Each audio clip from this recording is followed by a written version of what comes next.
Hi, என்ன கையில் முட்டை இருக்குது. இன்றைக்கி முட்டை வச்சு எக் 65 பண்ணலாம் வாங்க. ஃபஸ்ட்டு நான் 4 முட்டை எடுத்திருக்கேன். 4யுமே உடைச்சி பாத்திரத்தில் ஊற்றிக்கோங்க. அது மேலே கொஞ்சமாக சால்ட்டு, கொஞ்சம் பெப்பர் போட்டுக்கோங்க. அதுக்கப்புறம் கொஞ்சமாக சீரகத்தூள் இதெல்லாம் போட்டுட்டு நல்லா கலந்து விட்டுடலாம். ஒரு பவுலில் கொஞ்சமாக எண்ணெய் விட்டுட்டு அந்த பவுல் சுற்றி எண்ணெயை தடவிடுங்க. எடுத்து வச்சுருக்க முட்டையை அதில் ஊற்றிட்டு நம்ம இட்லி பாத்திரத்தில் வச்சு வேக வச்சு எடுத்துக்கலாம். அதுக்குள்ளே நம்ம 65 மசாலா ரெடி பண்ணிடலாமா. 2 டேபிள் ஸ்பூன் ஆஃப் கார்ன்ஃப்ளவர் மாவு, கொஞ்சமாக ரெட் சில்லி, காஷ்மீரி சில்லியில் நான் ரெட் சில்லி போட்டிருக்கேன், வெறும் மிளகாய்த்தூள்.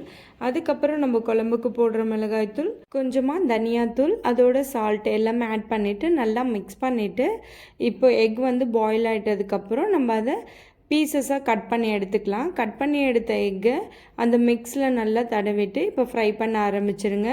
நம்ம 65 பொரிக்கிற மாதிரியே தான் 2 பக்கமும் திருப்பி போட்டு பொரித்து எடுத்துடலாம். அவ்வளவுதான், குயிக்காக ரெடி ஆகிடும் எக் 65.